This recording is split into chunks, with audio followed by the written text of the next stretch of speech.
7월에는 한인사회 뉴스의 중심 라디오 서울 1650.com과 함께하세요.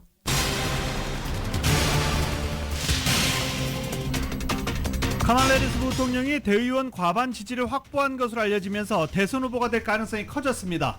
11월 대선은 트럼프 대 해리스 대결 구도로 사실상 확정됐습니다. 2016년 대선 이후 8년 만에 첫 여성 대통령 탄생 가능성에 대한 기대와 우려가 함께 확산하고 있습니다. 남녀 대결, 인종 대결이라는 전혀 새로운 대선 구도가 시작된 것입니다.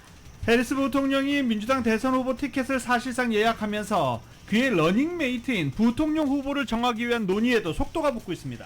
해리스 부통령이 트럼프 전 대통령을 맹추격하고 있다는 여론조사 결과도 발표됐습니다. 해리스 부통령은 45%의 지지율로 트럼프 전 대통령을 2%포인트 차로 따라붙었습니다. 트럼프가 부통령 후보로 낙점한 제이디 벤스는 자신의 고향인 오하이오에서 해리스를 비판했습니다. 트럼프 진영에서는 해리스를 겨냥한 새로운 광고도 선보였습니다. LA 시니어 센터에서 오늘 푸드뱅크 행사가 개최됩니다. 오전 9시부터 선착순 224명을 대상으로 실시됩니다. 팬데믹 이후 캘리포니아를 떠나는 주민들이 크게 늘어난 가운데 저렴한 주거비, 생활비, 그리고 일자리를 찾아 텍사스나 조지아주로 떠나는 한인들이 크게 늘었습니다. 주택 6채를 전소시키고 7채에는 큰 손상을 입힌 리버사이드 발생 산불이 불법 불꽃놀이 때문으로 확인되면서 경찰이 용의자 수색에 나섰습니다. 토렌스 경찰이 인력 확보를 위해 신규 채용 경찰에 대해 최대 10만 달러의 보너스를 제공한다고 밝혔습니다. 미셸 박스틸 의원 사무실이 오는 8월 메디케어와 소셜 스크리티, 세금 문제 등과 관련해서 한인 시니어 대상의 정보 박람회를 개최한다고 밝혔습니다. 일리노이에서 흑인 여성이 자택에서 경찰 총에 맞아 숨진 사건과 관련해 당시 상황이 담긴 바디캠 영상이 공개되면서 논란이 더 커지고 있습니다. 미국에서 자동차 수요가 줄자 제조업체들이 판매를 늘리기 위해서 가격 할인, 할부 금리 인하까지 각종 소비자 인센티브를 내놓고 있습니다. 국민의힘 새 지도부를 뽑는 전당대회에서 한동훈 후보가 신임 당대표로 선출됐습니다. 1차 투표에서 62.8%의 압도적인 득표율로 결선 투표 없이 당선을 확정지었습니다. 이번 국민의힘 전당대회 결과로 당심이 한동훈 대표에게 크게 쏠렸다는 평가입니다. 특히 김건희 여사 문자 무시와 패스트트랙 공소 취하 요청 논란을 넘어서 과반 득표에 성공하자 시선은 이제 당정 관계로 쏠렸습니다. LA 다저스가 샌프란시스코의 라이벌전에서 승리하고 최근 4연승을 달렸습니다. 오타니 선수는 침묵했습니다. 파리올림픽 개막을 사흘 앞두고 있는 가운데 미국 대표팀 기수로는 르브론 제임스가 선정됐습니다. 한편 프랑스 마크롱 대통령은 센강에서 개막식을 치르는 꿈이 현실이 됐다고 밝혔습니다. 오늘 뉴욕 증시는 혼조세에서 현재 상승장 보이고 있습니다. 원달러 환율은 1386.2원으로 마감했습니다. 남과 조원을 대체로 맑겠고 LA 한인타운 낮 최고 기온 90도로 예상됩니다. 이 시간 주요 뉴스는 하늘비 호텔, 세계 최대 항공기 아시아나항공 A380에서 차별화된 서비스를 만나보세요. 고국까지 편안하고 안전하게 모시는 아시아나항공 제공입니다.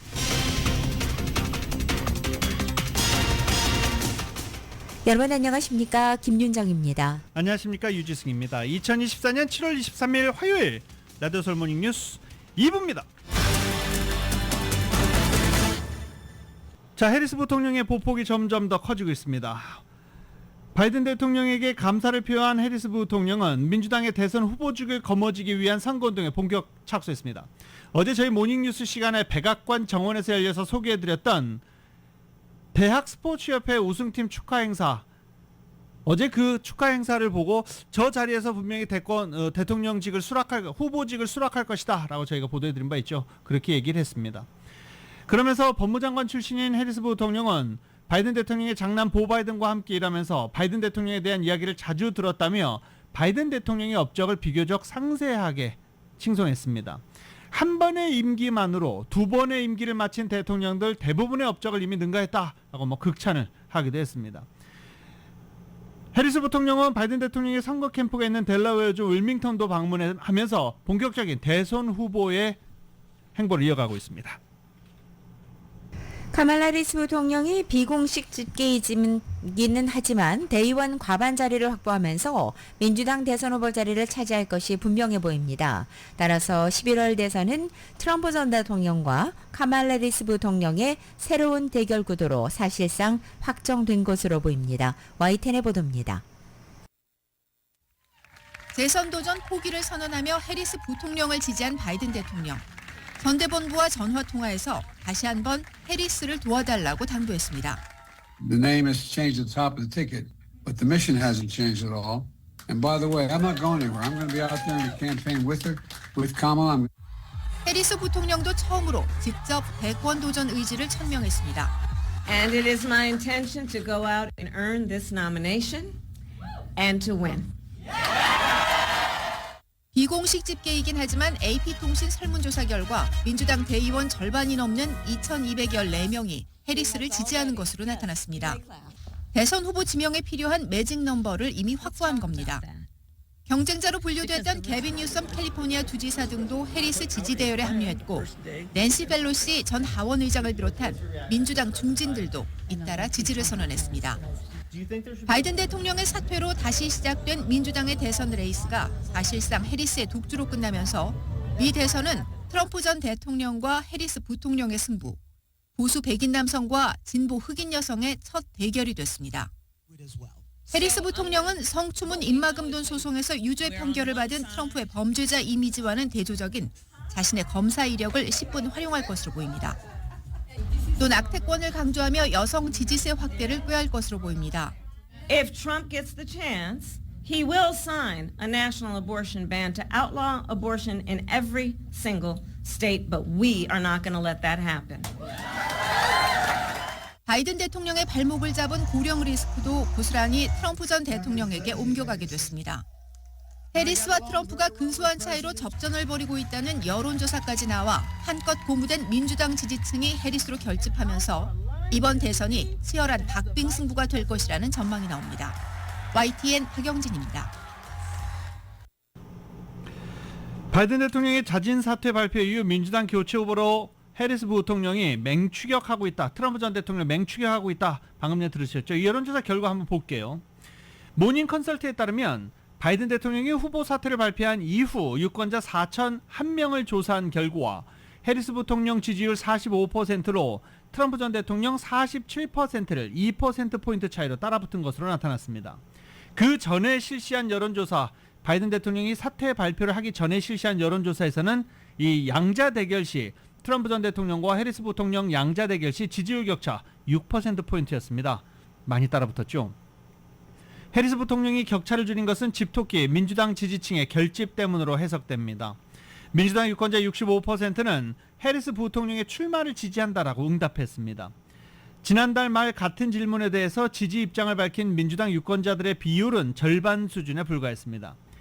바이든 대통령이 재선 도전을 포기하고 해리스 부통령을 새 후보로 지지하겠다고 발표한 이후 민주당 지지층이 해리스를 중심으로 결집하기 시작했다는 해석이 가능합니다.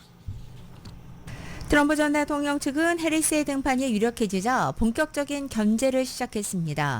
민주당은 해리스의 대세론을 강화할 수 있는 러닝메이트 후보를 저울질하고 있습니다. YTN입니다. 트럼프가 부통령 후보로 낙점한 제이디 벤스는 자신의 고향인 오하이오에서 카멀라 해리스를 비판했습니다. 민주당 대선 후보 지명 가능성이 커지자 미리 견제에 나선 겁니다. When I see her give a speech, and she talks about the history of this country not with appreciation but with condemnation. 트럼프 진영에서는 해리스를 겨냥한 새로운 광고도 선보였습니다. 바이든의 인지력 쇠퇴를 은폐했다며 해리스도 공동 책임이 있다고 주장했습니다. She covered up Joe's obvious mental decline. Our president is in good shape, in good health, tireless, vibrant. 마이크 존슨 하원 의장은 해리스는 바이든보다 만만한 상대라며 초반 기선 제압을 시도했습니다.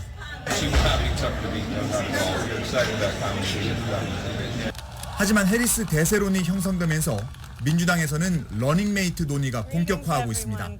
흑인 여성인 해리스의 약점을 보완하기 위해 백인 남성들이 주로 거론되고 있습니다.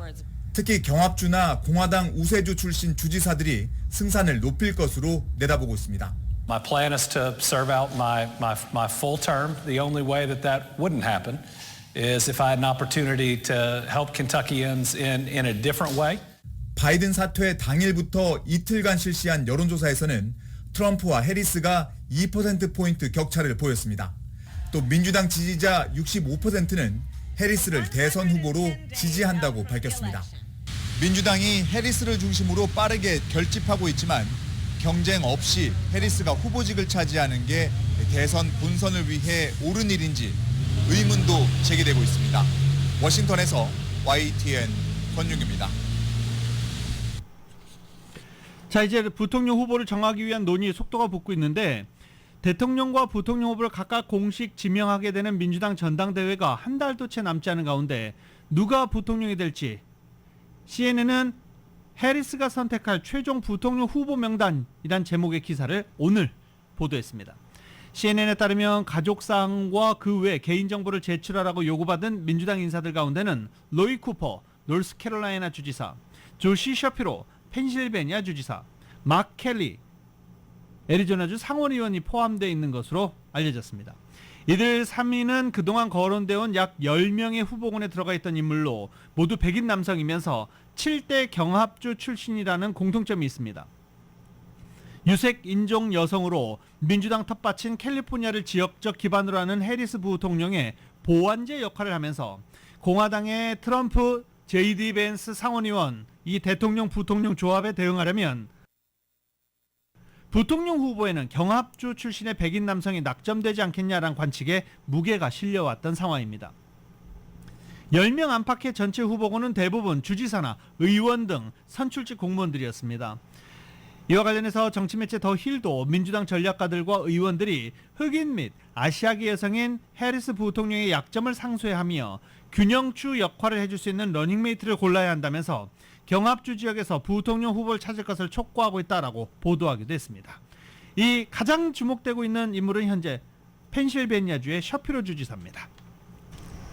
11월 대선을 100여일 앞둔 어제 카말라 해리스 부통령이 민주당 대선 후보 자리를 예약하면서 그동안 조 바이든 대통령과 이 도널드 트럼프 전 대통령의 재대결을 상정해 전략을 준비한 민주당과 공화당이 새로운 선거 전략 짜기에 착수했다는 소식입니다. 민주당은 해리스 부통령의 검사 경력과 또 트럼프 전 대통령의 여러 사법 문제를 대조한다는 전략에 초점을 맞추고 있고 공화당은 해리스 부통령이 바이든 행정부의 공동 운영자로서 고물가와 국경 문제 등 정책 실정 책임에서 자유롭지 못하다는 점을 집중 공략할 태세입니다. 일단 선거 전략을 많이 수정해야 하는 쪽은 트럼프 전 대통령과 공화당 쪽입니다. 바이든 대통령의 고령 리스크가 부각되면서 11월 선거에서 손쉽게 이길 것으로 기대했던 트럼프 전 대통령은 이제 해리스 부통령에 대한 맞춤 전략을 수립해야 하기 때문입니다. ABC 뉴스는 트럼프 측이 대외적으로는 누가 민주당 후보가 되든 이길 수 있다고 자신감을 드러내왔지만 내부적으로는 광고와 메시지 전략을 새로 짜야 하는 상황에 대한 불만이 있다고 보도했습니다.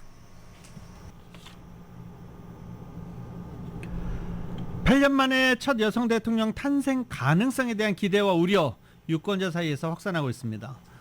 카말라 해리스 부통령은 8년 전 힐러리 클린턴 전 국무장관과는 다른 환경에서 선거를 치를 것으로 보인다고 오늘 뉴욕타임즈가 보도했습니다. 미국의 대졸 여성 노동자 수가 남성을 추월했고 조직이나 권력관계에서 상위에 있는 남성의 성폭력을 고발하는 미투 운동이 성평등에 대한 사회의 인식을 변화시켰기 때문입니다. 또 연방대법원이 여성의 낙태권을 인정한 로데 웨이드 판결을 뒤집으면서 많은 여성 유권자가 분노한 상황입니다. 이 같은 정치 환경은 해리스 부통령에게 유리하게 작용할 것이란 분석입니다. 8년 전 대선에서 힐러리 클린턴 전 국무장관은 유권자들에게 많은 표를 얻긴 했지만 선거인단 확보 경쟁에서 트럼프 전 대통령에게 뒤져 낙선하기도 했습니다. 당시 여성 정치인들에 대한 미국 유권자들의 인식이 현재 많이 변화한 것도 해리스 부통령에게 유리한 대목으로 해석되고 있습니다. 고위 선출직에 도전하는 여성 정치인에 대해 유권자들이 예전보다 훨씬 열린 자세를 보이고 있는 사회 현상도 해리스 부통령에게 유리하게 작용할 것으로 분석되고 있습니다. 크리스티나 올브렉트 노틀데임 대학교 교수는 힐러리 클린턴 전 국무장관의 대권 도전이 여성 정치인의 한계에 대한 유권자 인식을 변화시켰다라고 지적하기도 했습니다. 다만 반대로 미국 사회에서 여성 정치인에 대한 차별적인 인식은 여전하다는 우려도 큽니다. 여성이 사회 전반에서 유리천장을 깨뜨리고 있지만 해리스 부통령은 여전히 유권자들의 성차별적인 인식을 넘어서야 할 과제를 가지고 있다는 것입니다. 트럼프 전 대통령은 해리스 부통령에 맞서 남성성을 강조하려는 듯한 모습을 보이고 있습니다. 트럼프 전 대통령은 공화당 전당대회에서 남자의 세상이란 뜻을 지닌 제임스 브라운의 대표곡을 선곡하기도 했습니다.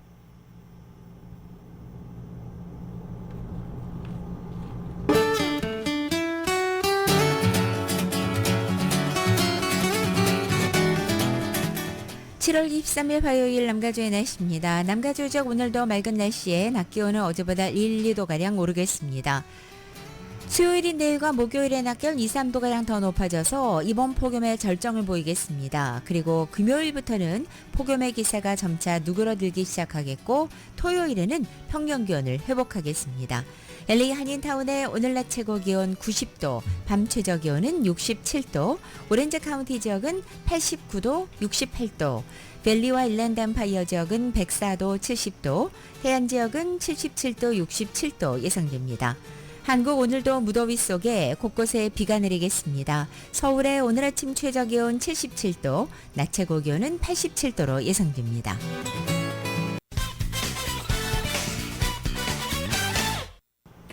팬데믹 이후 캘리포니아에서 캘리포니아를 이주하는 사람들이 크게 늘어났죠. 그러면서 저렴한 집값, 생활비, 일자리를 찾아 텍사스주나 조지아주로 떠나는 주민들, 한인들도 상당히 많다고 합니다. 이은 기자가 취재했습니다.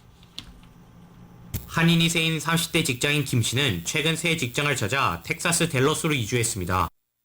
김 씨는 LA 다운타운에 위치한 컴퓨터 회사에서 일하는 평범한 회사원이었는데 회사의 구조조정으로 새 일자리를 알아보던 중 LA보다 일자리를 찾기가 훨씬 쉬운 타주로 눈을 돌리게 된 케이스입니다.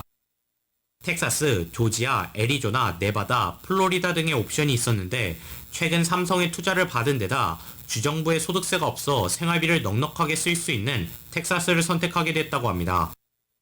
남가주 부동산 업계에 따르면 최근 김 씨처럼 일자리를 찾아 가주의 집을 처분하고 타주로 향하는 한인들이 많은 것으로 나타났습니다.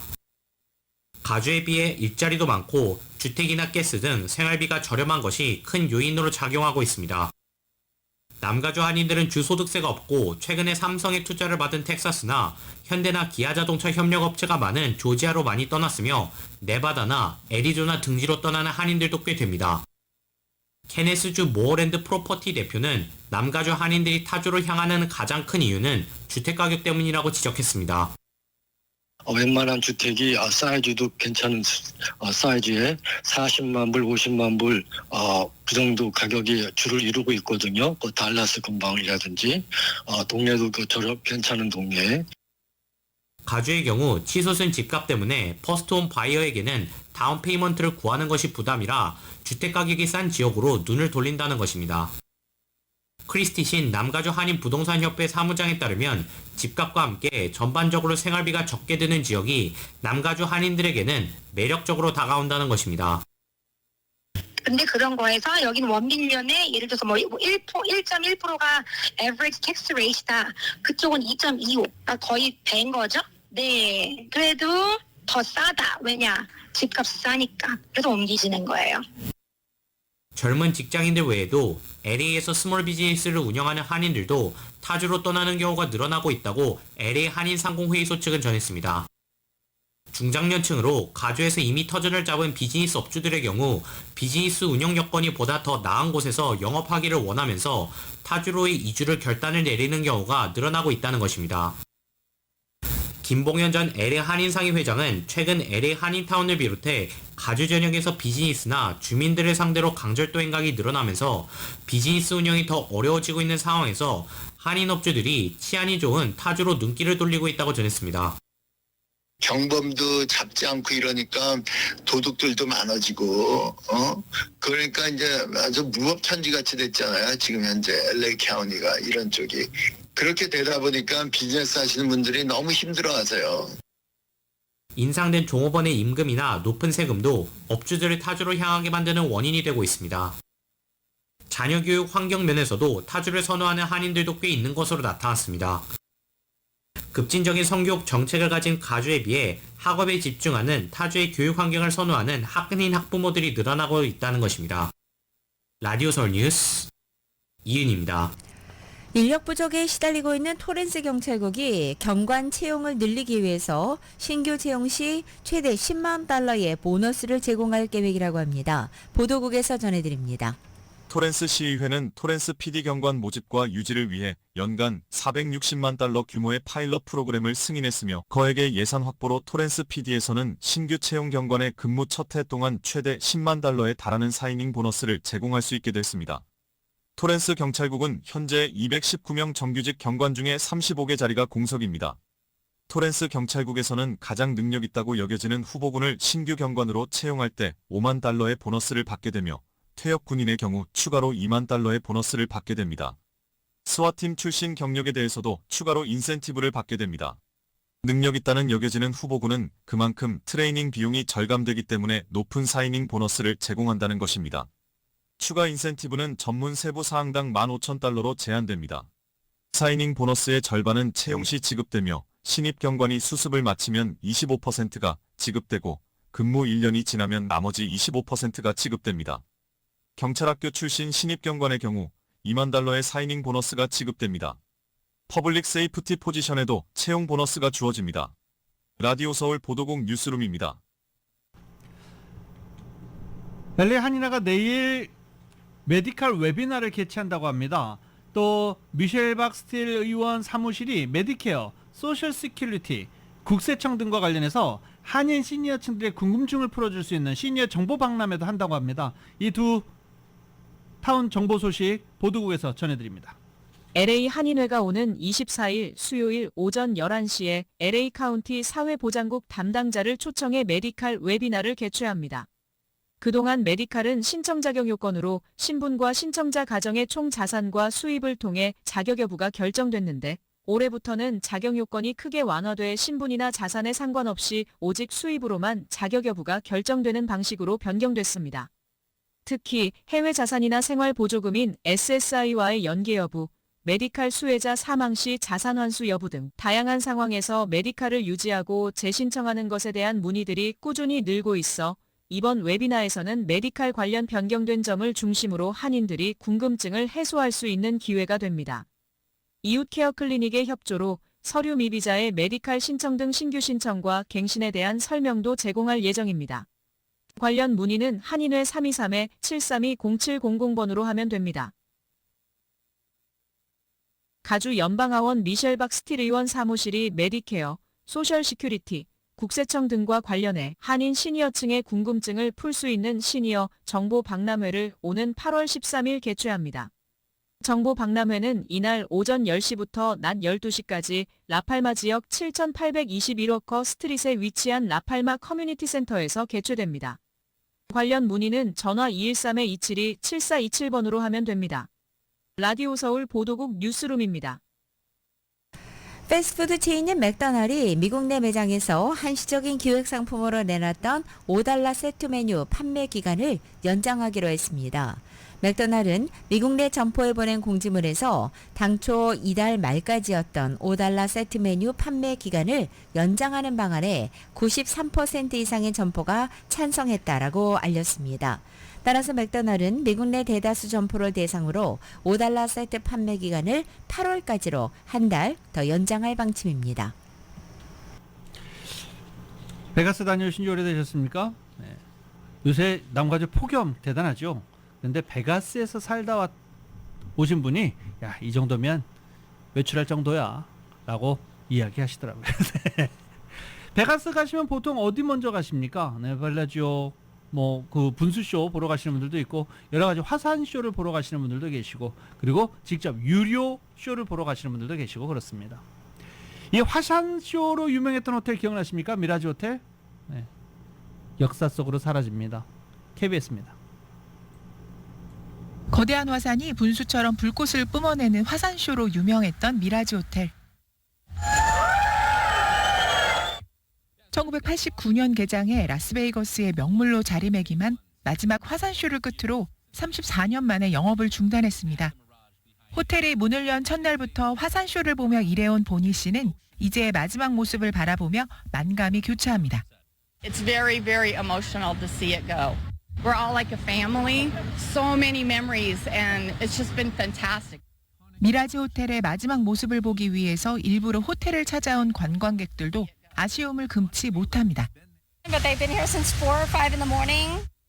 It's beautiful. I hate to see it go, honestly. 미라지 호텔은 앞으로 3년 동안 보수 공사를 거쳐 기타 모양의 하드락 라스베이거스 호텔로 새롭게 개장할 예정입니다. 캘리포니아를 포함한 7개 주에서 판매된 혼합 잡곡미에서 쥐 배설물이 발견돼 리콜 조치가 내려졌습니다. 연방식품의약국 FDA에 따르면 캘리포니아를 포함해서 플로리다, 메인, 뉴햄프셔, 오리건, 위스콘신에서 판매된 룬드버그 패밀리 팜스 지속 가능한 야생 혼합 고급쌀이 쥐 배설물로 보이는 이물질로 인해 리콜 조치됐다고 밝혔습니다. 린드버그 패밀리 팜스 웹사이트에 따르면 해당 제품은 폴리백으로 포장된 16온스짜리 패키지에 흑미, 현미, 붉은쌀, 야생쌀 등을 섞은 제품입니다.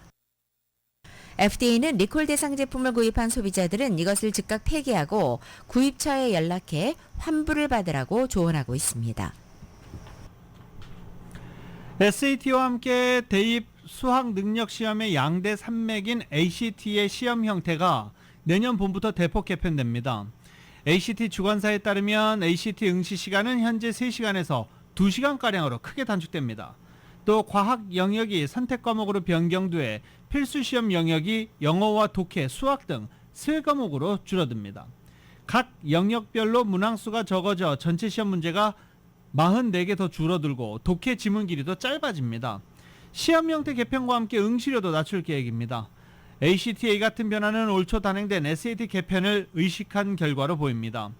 제니 고드원 ACT 최고 경영자는 응시자들의 부담을 줄임으로써 최상의 방식으로 자신의 능력을 보여줄 수 있도록 돕는 게 우리의 목표다라고 밝혔습니다.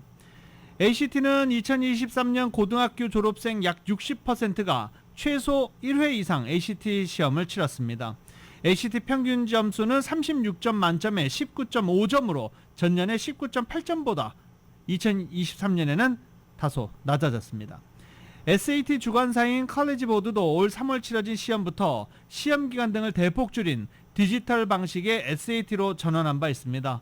이에 따라 미국 내 모든 응시자는 노트북이나 태블릿 PC를 이용해 지정된 시험장에서 감독관의 참관하에 온라인으로 시험을 보도록 변경됐습니다. 한국 외교부와 국방부가 한국 시간으로 22일 서울 외교부 청사에서 재외국민 보호 협력 체계 강화를 위한 업무 약정 체결식을 개최했습니다. 약정은 재외국민 보호를 위한 협력 기조와 더불어 두 부처 간의 핫라인 설치와 해외 사건 사고 대응을 위한 인적, 물적 상호 지원, 그리고 군자산 투입 시 긴밀한 상호 협조 등의 실질적인 협력 사항을 명시한 것입니다. 이번 약정 체결은 두 부처가 최근 해외에서 발생하는 긴급한 이 상황에서 협력하는 사례가 늘어나면서 재외국민 보호 협력 체계 강화 필요성에 공감한 데 따른 것으로 알려졌습니다. 오늘은 해외 화재 소식 뭐가 있을까요? KBS가 정리합니다. 에메랄드빛 바다에서 유유자적 피서를 즐기던 사람들. 그 순간 갑자기 큰 파도가 몰아치더니 해수욕객을 덮치고 해변에서 일광욕을 즐기던 사람들은 파도에 휩쓸리지 않기 위해 혼비백산 도망치기 바쁩니다. 삽시간에 난장판으로 변한 이곳은 그리스 에게해의 유명 휴양지 미코노스 섬입니다. 당시 이 섬으로 관광객들을 실어 나르는 대형 선박이 여느 때보다 빠른 속도로 무리한 운항에 나서면서 그 여파로 생성된 거친 파도가 순식간에 인근 해변을 덮쳐버린 겁니다. 이런 돌발 상황에 속수무책으로 휘말린 피서객들. 이 때문에 2명이 다쳤고 소지품 분실과 파손이 속출했습니다. 사고 조사에 착수한 당국은 운항 부주의와 과실 혐의로 해당 선박의 선장을 체포한 것으로 알려졌습니다. 여느 학교처럼 점심시간을 맞아 왁자지껄 수다를 떨며 도시락을 먹는 학생들. 하지만 평화롭던 교실을 순식간에 아수라장으로 바꾸는 일이 일어납니다. 창가 쪽 벽면이 갑자기 무너지면서 교실 3분의 1가량이 사라져버렸기 때문입니다. 이 때문에 창가 근처에 있던 학생 몇 명이 덩달아 밖으로 떨어졌는데요.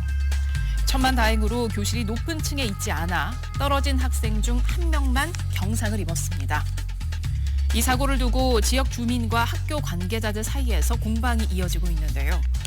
주민들은 학교 건물에 균열이 생겨 수리를 요청했지만 학교 측은 표면에 석고를 바르기만 했다고 주장하는 반면 학교 측은 건축 허가와 안전 관련 인증서를 모두 보유하고 있다는 입장입니다. 지금까지 이슈 SNS였습니다.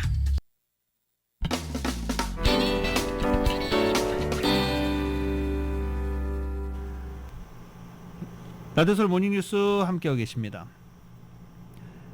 킴벌리 치틀 비밀 경호국 국장이 결국 사임했습니다. 트럼프 전 대통령에 대한 경호 실패에 책임을 지고 결국 사임했습니다. 사임하지 않을 것이라고 방금 전까지 이야기를 했는데 어제까지만 해도 이야기를 했는데 방금 전 결국 사임했습니다. 치틀 국장은 오늘 직원들에게 보낸 이메일에서 트럼프 전 대통령의 피격 사건과 관련해 보안 실패에 대한 모든 책임은 내게 있다며 최근 사건과 관련해 무거운 마음으로 국장직에서 물러나는 어려운 결정을 내렸다라고 말했습니다. 바이든 대통령도 성명을 내고 치틀 국장은 경호국에서 근무하는 동안 미국을 보호하기 위해 사심없이 헌신하고 그녀의 생명을 걸었다면서 감사의 뜻을 표한 뒤 새 경호국장 임명 방침을 밝혔습니다. 7월 13일에 벌어진 일의 진상을 규명하기 위한 독립적 조사가 계속되고 있으며 나는 그 결론이 나오길 기대한다며 우리 모두는 그날 있었던 일이 다시는 일어나서는 안 된다는 것을 잘 알고 있다라고 바이든 대통령은 밝히기도 했습니다. 앞서 트럼프 전 대통령이 야외 유세 중 피격을 당해 오른쪽 귀 윗부분에 상처를 입었습니다. 트럼프 전 대통령의 경호를 책임지던 경호국은 당시 총격범이 유세장 인근 건물 지붕에 있었던 사실을 확인했지만 이를 차단하지 않아 강한 비판을 받아왔었습니다. 공화당은 그동안 중대한 경호 실패를 이유로 치틀 국장의 사임을 요구했고 일부 민주당 의원들도 이에 가세한 바 있습니다. 이달 초 일리노이주에서는 흑인 여성이 자택에서 경찰에 총에 맞아 숨진 사건과 관련해 당시 상황이 담긴 바디캠 영상이 공개됐습니다. 지난 2020년 대선을 앞두고 경찰의 흑인 과잉 진압에 항의하는 대규모 시위로 번졌던 것처럼 이번 11월 대선에서도 역시 인종차별 이슈 부상 가능성이 제기되고 있습니다. YTN의 보도입니다. 깊은 밤 가정집 외부를 이리저리 비추는 손전등. 곧이어 현관에 불이 켜집니다.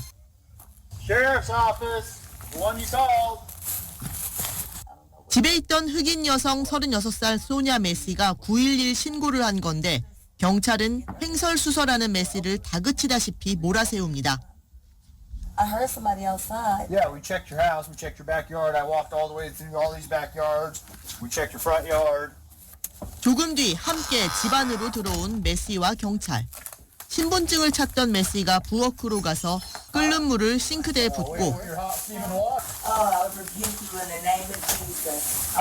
무슨 이유에선지 경찰이 흥분하기 시작하면서 분위기가 급 반전됩니다.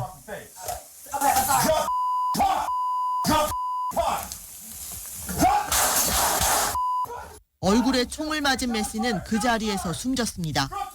언어적으로나 신체적으로나 어떠한 위협도 가하지 않았던 메시가 한순간에 목숨을 잃는 모습은 당시 출동한 경찰의 보디캠에 고스란히 담겼습니다.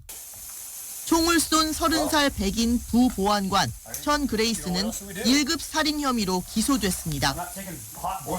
This man should have never had a badge. He should have never had a gun. He should have never been given the opportunity to kill my child. Because he had some serious blemishes on his record. 조 바이든 대통령도 성명을 내고 소냐 메시를 애도하며 흑인들이 안전을 지키려다 공포에 직면하는 현실을 개탄했습니다. 또 이번 영상으로 대중의 분노가 촉발되며 지난 2020년 조지 플로이드 사망으로 대표되는 인종차별과 경찰의 폭력 문제가 이번 대선에서 다시 부각할 수도 있습니다. YTN 홍주혜입니다. 휴전 협상이 지연되는 가운데 이스라엘군이 남북 한 유니스의 인도주의 구역을 추가 공격해서 최소 70명이 숨졌습니다. 이 또 민간인이 포함되어 있어서 논란이 커지고 있는데요. 이런 가운데 미국을 방문한 네타냐후 이스라엘 총리가 바이든 대통령과 회담한 뒤에 트럼프 전 대통령과도 만날 예정입니다. 또 의회 연설도 예정돼 있는데 해리스 부통령은 네타냐후 총리의 의회 연설을 거부한다라고 공식적으로 입장을 밝히기도 했습니다. YTN입니다. 하늘을 가르는 굉음과 함께 미사일 2발이 잇따라 건물에 명중하면서 희뿌연 연기가 솟아오릅니다. 현지 시간 22일 이스라엘군이 가자 남북 칸 유니스의 동쪽에 공습을 퍼붓고 전차 부대를 진격시켰습니다. 인도주의 구역을 조종한다며 2주를 명령해 수천 명이 다시 피난길에 나선 식후입니다.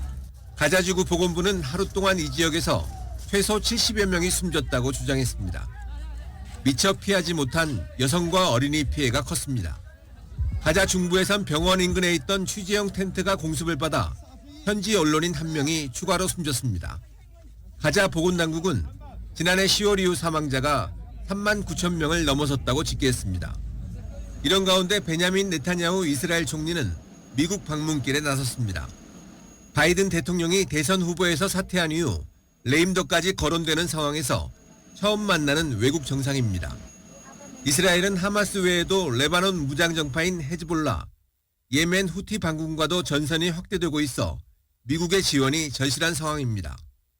And I will tell my friends on both sides of the aisle that regardless who the American people choose as their next president, Israel remains America's indispensable and strong ally in the Middle East.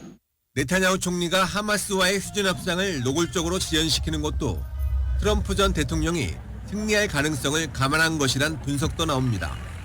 이에 따라 해리스 부통령은 물론 트럼프 측과 회동을 주선하기 위해 줄타기 행보에 나설 것으로 보인다고 외신들은 전했습니다. YTN 정신입니다.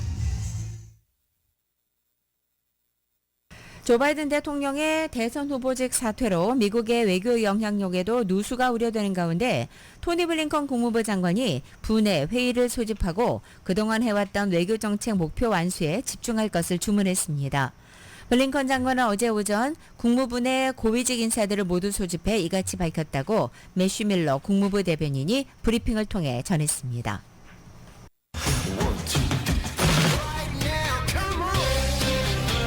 라디오솔 모닝뉴스 스포츠 소식입니다. 스포츠 소식은 전문가가 추천하는 이민법과 가정법 전문 재인정 종합법률사무소 제공입니다. 자, 파리 가보겠습니다. 올림픽 개막이 사흘 앞으로 다가오면서 개최지 파리 분위기 점차 고조되고 있는 중입니다. 이 올림픽 분위기는 각국의 선수단들이 공항을 통해 입국하면 그 열기 느낄 수 있죠. 선수단들이 그 큰 배낭을 메고 선수촌에 입촌하면서 올림픽은 열기가 끓어오르기 시작합니다. YTN이 보도합니다. 비행기에서 내리자마자 공항 입국장부터 자원봉사자들이 손을 흔들며 올림픽 손님들을 맞이합니다. 개막을 앞두고 미리 입국한 전 세계 취재진을 위한 별도의 입국 심사대도 마련됐습니다. Yeah, I think we're doing great for the games. Everything is doing fine. We're well prepared, so I think it's going to be good in the games. 파리 시내는 올림픽 분위기가 더 진하게 풍깁니다. 파리 시청 앞 공원은 올림픽을 위한 공연장으로 탈바꿈했고 프레스 카드를 발급하는 미디어 센터도 각 나라에서 모인 취재진으로 북적입니다. 가장 분주한 곳은 개막식이 열리는 센강 인근입니다. 강을 따라 양쪽으로 뻗은 도로와 다리마다 객석이 설치되고 현수막을 붙이며 막바지 준비에 한창입니다. 예행 연습을 하고 있는 현지 중계진도 센강에서 열리는 개막식에 기대감을 나타냅니다. Oh, it's really cool. I've never done any opening ceremony before, so to see this for the first time is really awesome. I'm looking very forward to it.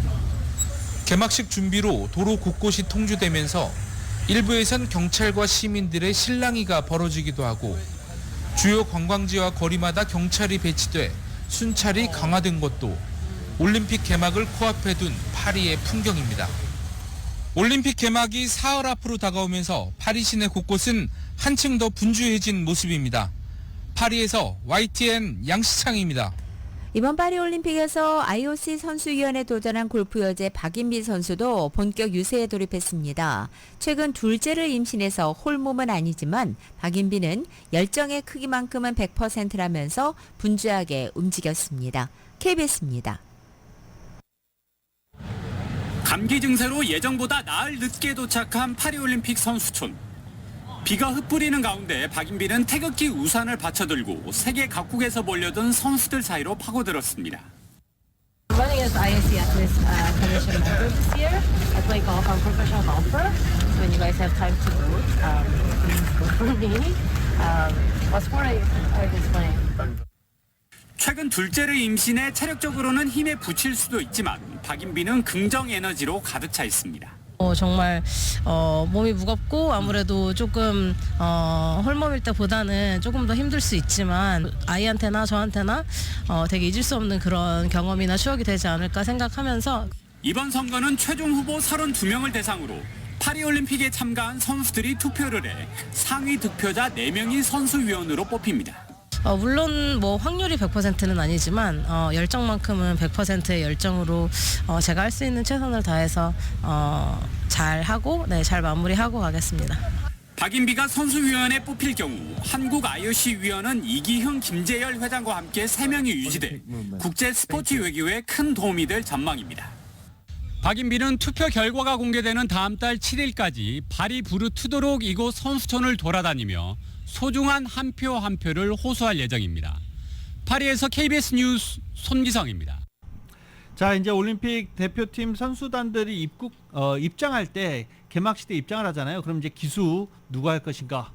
대부분의 국가들 기수는 뭐 물론 1명, 2명 출전하는 국가가 아니고서는 키 큰 선수들이 합니다. 네, 대부분 농구 선수들, 배구 선수들, 이런 키 큰 선수들이 각국의 기수를 맡아서 하게 됩니다. 미국의 기수, 글쎄요, 예우일까요? 아니면 마지막에 대한 배려일까요? 이 기수가 발표됐을 때 뭐 굉장히 많이 호쾌하게 웃는 사람들도 있었고 깔깔대면서 웃는 사람도 있었고 박수치는 사람도 있고 그랬었습니다. 정작 자신은 야, 이건 뭐 내 마지막 올림픽의 영광이다 이렇게 얘기하기도 했습니다. 누굴까요? KBS입니다. He got that honor, so you get to wave the flag in Paris, my man. 스테판 커리의 깜짝 발표에 르브론이 감격에 겨운 듯 한박 미소를 지으며 가슴을 두드립니다. 미국 선수단 투표 결과 르브론은 생강에서 열리는 개막식에서 성조기를 흔들 남자 기수로 뽑혔습니다. Never a thought, it was never a dream, but it's an absolute honor. In a country that's so divided, I hope this moment and that moment will unite us or bring us together, even for that split, even for those split seconds. 기수로 선정된 뜻깊은 날, 르브론은 분구슛 콘테스트에 나올 법한 환상적인 기술을 선보인 데 이어 중류의 패스를 받아 화끈한 엘리웁 덩크도 성공했습니다. 르브론은 쐐기 석점포를 터뜨리는 듯 독일전 승리를 이끌었고 미국은 평가전 5연승을 달렸습니다. 가자 지구 전쟁이 지속되는 가운데 이스라엘 선수단에 대한 위협이 커지고 있습니다. 테러 협박 메시지를 받은 선수만 무려 15명에 달합니다. 올림픽 시작 전부터 이스라엘 대표단에 대한 보안 경계가 강화됐고 개막식에 무장한 이스라엘군이 대표단과 함께할 예정입니다. 런던 리우 올림픽에서 테니스 남자 단식 금메달을 획득한 영국의 앤디 머리는 파리 대회를 끝으로 은퇴를 선언해 마지막 도전에 나서게 됐습니다. KBS 뉴스 하무림입니다.